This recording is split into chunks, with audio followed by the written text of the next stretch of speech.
Every day, thousands of cartons of merchandise move in and out of warehouses and distribution centers across the country. This videotape is for the men and women operating Crown stand-up rider lift trucks to get that job done.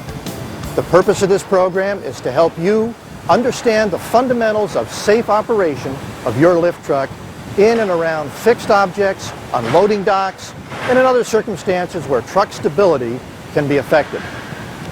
This video supplements the operator's manual shipped with your stand-up rider. It is not a replacement for the complete training program on stand-up rider equipment which your employer is required to provide for you. Read and understand your operator's manual and never operate any powered industrial truck unless you are trained and authorized to do so.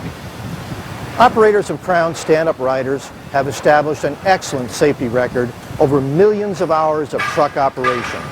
But accidents can happen. Whether at work or at home, the job of safety is never done.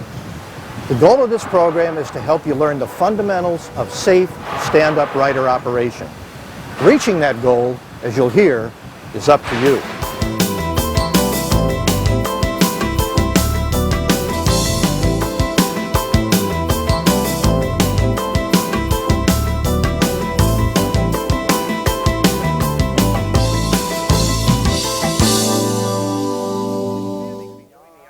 I'm standing between the RC model and the RR model trucks. Both are stand-up and control rider trucks. The information in this program relates to these two types of trucks.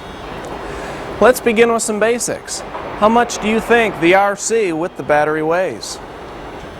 The weight is listed here on the nameplate. The truck weighs 6,174 pounds. Now what do you think the battery weighs? Let's take a look. The battery weight is listed here. It weighs 2,361 pounds. That's a combined weight of more than 8,500 pounds. To put those numbers in perspective, this car weighs 3,000 pounds.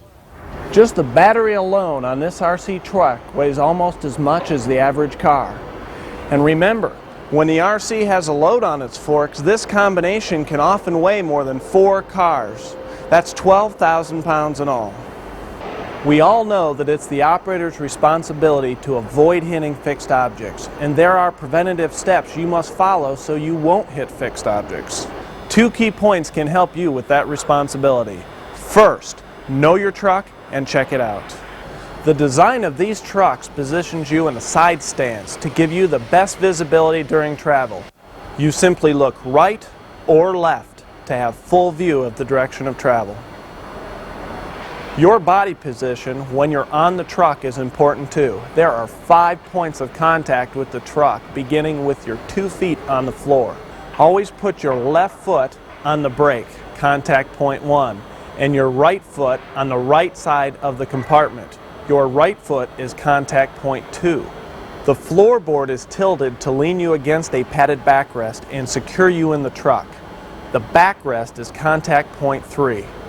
One hand on the control handle, contact point 4, and one hand on the steering tiller, contact point 5. From this position, your body is protected inside the truck and you have good visibility for traveling.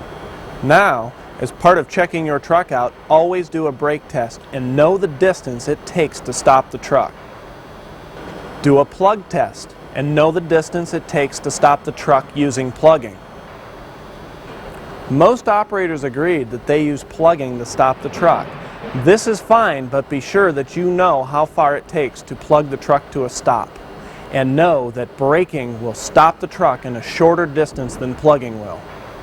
And of course, always remember to complete the daily checklist. A moment ago, I said there were 2 key points that would help you avoid hitting fixed objects. The second of these points is maintain alertness and anticipate danger. We talked with operators with a wide range of experience and asked them when they thought most accidents occurred. Traveling from point A to point B, or maneuvering in close quarters, in and out of trailers, stacking pallets, etc. When do you think most accidents occur?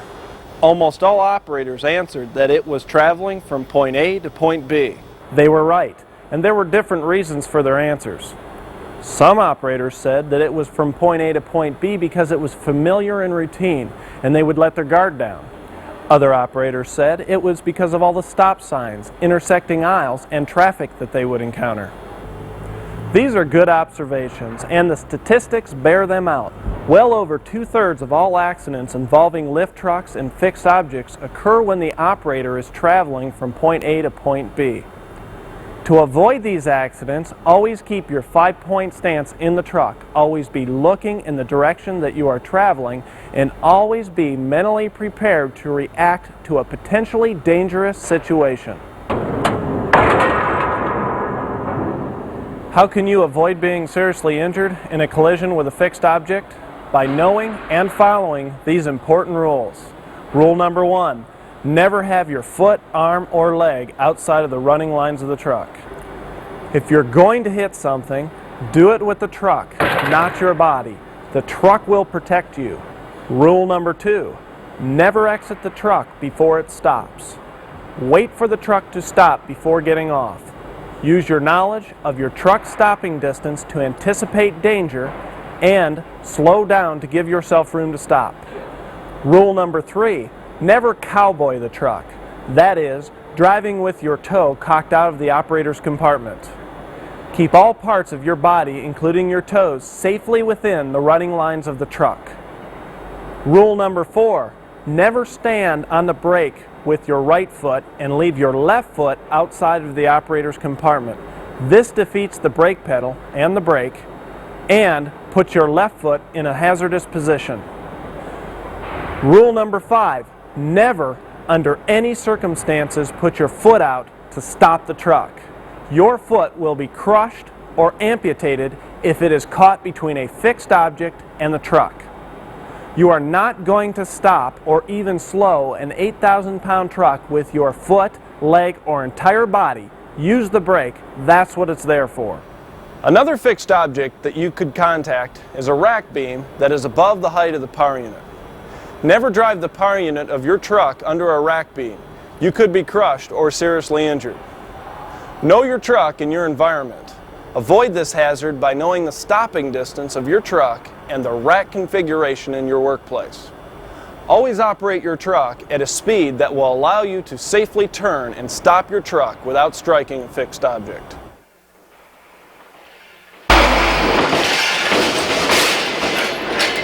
Falls and tip-overs are very serious accidents. You could be crushed and even killed. The best way to prevent injury is to know where you are at all times and to follow the rules of safe truck operation. Stay away from the edge of docks and open dock doors. Be certain that either the trailer wheels are chocked or the trailer is locked to the dock. Check that bridge plates or dock boards are operating properly. Check capacities. Be sure your truck with load isn't too heavy for where you are driving. Above all, when operating around a dock, maintain alertness and anticipate danger. Inside the warehouse, serious injury can be caused by a tip-over. Just like any vehicle, a forklift can tip over if used improperly. Perform all turns slowly and smoothly. Don't turn on ramps or grades. Never travel with the forks or load elevated. And watch out for overhead obstructions. Unless you can get off and completely clear of the falling truck, there is no sure way to avoid an injury during a tip-over or a fall from a dock or dock board. We hope that you have learned more about your job and how to do it safely. When this program ends, the job continues. Work safely. With all we've covered here, the final words on safety are, it's up to you. You can avoid hazardous situations by knowing your truck and checking it out. Understand your truck's design and let it work for you. Read and understand the operator's manual and obey all warnings on the truck. Know how the truck you drive each day performs. Check braking and plugging and use the daily checklist. The other important point to remember to avoid hazardous situations is to maintain alertness and anticipate danger. Be careful while traveling long distances and maneuvering in aisles. Never put your head, arms, hands, or leg outside the truck. Stay away from the edge of docks or open doors. Perform all truck operations smoothly and carefully. Remember that with all your stand-up rider is designed to do to make your job easier, the most important component is you.